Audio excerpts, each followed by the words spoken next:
এটা কিচ্ছু না রে ভাই, দুনিয়াটা কিচ্ছু না।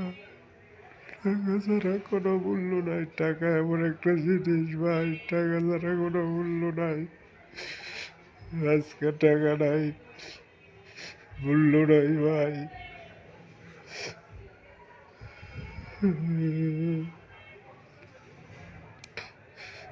আমার ভাইরে আমি কিচ্ছু দিতে পারি না ভাই। আমি এমন একটা অবস্থা, আমি শিক্ষিত মানুষ হয়ে অটো রিক্সা চালাই ভাই। ভালো চাকরি বাকরি নাই, যা পাই এতে ঘর ভাড়া দিয়ে চলন যায় না।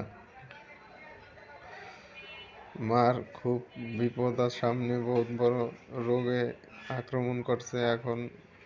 আলসারে গাও, তাছাড়া জরায়ুতে ইনফেকশন, ভিতরে অনেক সমস্যা। আর এগুলোর চিকিৎসা আমি করাইতে পারি না টাকার অভাবে। সবাই একটু ভিডিওটা শেয়ার করে দেন।